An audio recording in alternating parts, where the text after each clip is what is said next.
হেলে দুলে যা বিড়ি খেলে কোথা থেকে আসে এত টাকা আমার কি চিন্তা ফুর্তিতে ফুর্তিতে কেটে যেত দিনটা আড্ডাতে ব্যস্ত ভুলে গিয়ে আমার সংসার পরিবার নিয়ে এত ভাবার কি দরকার প্রতিদিনে বাবা ডেকে কত কি যে বোঝাতো রেগে গিয়ে করেছি অস্থির একটা রোড সাথে আছে আমার কাজিন বন্ধু বন্ধু কিছু বলো ভালো লাগতেছে রোডটা অনেক ভালো লাগতেছে বাংলাদেশে এই রোড আমরা দেখে অনেক ভালো লাগলো রোডটা দেখে এই রোডের কোন জিনিসটা তোমার সবচেয়ে ভালো লাগছে বলো এই রোডের দৃষ্টিনন্দন রোড এই জন্য ভালো লাগতেছে না আসলে বাসায় একা একা বোর হইতেছিলাম তো বাইরে বললাম যে চলো একটু যাওয়া যাক মামার ওদিকে ঘোরা যায় কিনা তো ভাই বললো ঠিক আছে চলো তো ভাই বাদে যখন আছে তাইলে নিলাম একটা ট্যুর পকেটে আসলে টাকা নাই তেমন তবু লয়ে যেতেছি ওয়াও আচ্ছা ওই রোডের দিকে আমরা এখন আগাবো একটু পরে তো দেখতে থাকেন মাথায় হাতে বলতো বাবা একদিন তুই বুঝবি থাকবো ছবি হয়ে তুই কেঁদে কেঁদে খুঁজবি এইভাবে হারাবো কখনো তো ভাবিনি মাপ করে দাও না বাবা তখন তো বুঝিনি স্বপ্নে তোমাকে কতবার দেখেছি চিৎকারে কেঁদে আমি বাবা বলে ডেকেছি আজ বেঁচে আছি আমি সবার অবহেলাতে ভালোবাসি অনেক আমি বাবা তোমাকে ছোটে যায় দূরান্তর চোখ ছোট শহর থেকে শহর তুমি তো ছায়া পৃথিবীর প্রতিটি হৃদয়ে অমর তুমি তো জন্মদাতা মা সবার থেকে প্রিয় জননী ছোট থেকে বড় হবি থেমে গেলে হেরে যাবি বাবা বলতো বুঝিনি আমি আজও স্বপ্নে খুঁজি তোমাদের নিয়ে ঘটে যাওয়া সেই কাহিনী কষ্টে খেটে রাখলে পেটে 10 মাস আর 10 দিন শোধ হবে না তোমার ঋণ খোলায় তোমায় শান্তি দিন বুঝনি ভাবেনি মামার অপরূপ সুন্দর একটা দৃশ্য ভাই এটা কোন জায়গায় ক্রয় সূত্রে ধরিত্রী জটিল একটা প্লেস এটা আচ্ছা এটা কোন জায়গা মামা রোডের মাঝখানে আমরা দাঁড়াইলাম এখন এই রোডের মাঝখানে এটা কোন জায়গাটা ঠিক আমরা জানি না বাট রেলের কাজ চলতেছে এই জায়গাটা পদ্মা সেতু রেলের কাজ চলতেছে বাট এটা কোন জায়গায় সেটা আমরা জানি না এটা সম্ভবত কোন জায়গায় পড়ছে কিছু দেখা যেতেছে না ওইদিকে আচ্ছা যাই হোক কিন্তু প্লেসটা অনেক জোস এটাই করে সামনে আরো সুন্দর রোড আছে রোডটা এনজয় করতে থাকেন এটাই আর কি আমরা চাই আর আমার পিছে ক্যামেরাম্যান আছে অন্তু ঠিক আছে এখন এই অন্তু পুরাটা রোড ক্যামেরা করবে এখন দেখা যাক কতদূর কি আমরা করতে পারি এখন আস্তে আস্তে সন্ধ্যা হয়ে যায় কিনা তাও আমরা জানি না বাট আমরা খুবই সেফলি রাইড করার চেষ্টা করতেছি সবার মাথায় হেলমেট আছে সমস্যা নাই এখন কাহিনী হয়েছে যে প্রায় 8058 কিলো চলছে আমার গাড়ি এখন হয়তো আজকে প্রায় 150 উপরে হয়ে যেতে পারে বাট বলা যায় না পাওয়া যাইতেছে এখন দেখা যাক কতটুকু কি করা যায় সময় বাজে আমার বাইকের ঘড়িতে 4:26 এটা 10 মিনিট ফাস্ট আছে সো 4:16 ধরতে পারি বাট রোডটা অনেক সুন্দর ওকে তাইলে আমরা আস্তে আস্তে আগে থাকি তো ক্যামেরা ধরো যান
যারা যাবেন বাইক নিয়ে, তো আপনারা খুব সাবধানে রাইড করবেন এই জায়গাটাতে।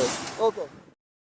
কালো চোখে খুঁজে যায় কত স্বপ্ন, খুঁজে যায় কত স্বপ্ন, খুঁজে যায় কত স্বপ্ন, খুঁজে যায় কত স্বপ্ন, তুমি